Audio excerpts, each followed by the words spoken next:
জাতীয় নাগরিক পার্টির এনসিপি যুগ্ম আহ্বায়ক সারওয়ার তুষার বলেছেন, সংবিধানের দোহাই দিয়ে গণভোট বাস্তবায়নে কুতর্ক দিচ্ছে বিএনপি। তারা রাষ্ট্রপতি শাহাবুদ্দিনকে এখনও বহাল রেখেছে, যাতে পরবর্তী নির্বাচনের সময়ে তাদের নিযুক্ত রাষ্ট্রপতি ক্ষমতায় থাকেন। এটা জনগণ বোঝে কি? বৃহস্পতিবার ২৬ মার্চ বিকেলে রাজধানীর বাংলামোটরে দলটির অস্থায়ী কেন্দ্রীয় কার্যালয়ে মহান স্বাধীনতা দিবস উপলক্ষে বিশেষ আলোচনা সভায় তিনি একথা বলেন। তিনি বলেন, বিএনপি জুলাই সনদের পাশাপাশি নিজেদের দেওয়া ৩১ দফার কথাও রাখছে না।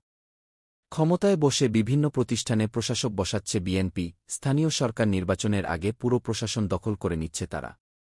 সাংবিধানিক প্রতিষ্ঠানে নিজেদের দলীয় লোক বসানো হবে না, এটা তো আপনাদের ঘোষিত ৩১ দফাতেও ছিল, জুলাই সনদের কথা তো বাদই দিলাম গে। সারওয়ার তুষার বলেন, বাংলাদেশের ইতিহাসে প্রতিটি রাজনৈতিক পালাবদলে বিএনপি বেনিফিটেড হয়েছে। তবে প্রতিবারই তারা জনগণের প্রত্যাশা পূরণ করেনি। এবার রাজনৈতিক দলগুলো বিএনপিকে ভরসা করেছিল। কিন্তু বিএনপি অন্যান্য রাজনৈতিক দলের সঙ্গে বিশ্বাসঘাতকতা করেছে, গণভোটকে আদালতে তুলেছে গি। এনসিপির এই যুগ্ম আহ্বায়ক বলেন, ক্ষমতার পরিবর্তনের সঙ্গে সঙ্গে স্বাধীনতার ঘোষক পরিবর্তন হয়। কে আগে কে পরে স্বাধীনতার ঘোষণা দিয়েছেন, এটা নিয়ে ইতিহাসকে সীমিত করা যায় না। এটা অগুরুত্বপূর্ণ তথ্য। তবে আমরা এই আলোচনা নিয়েই বিভক্ত হয়ে যাই, সরকার পরিবর্তন হলেই ঘোষক পরিবর্তন হয়ে যায় গি।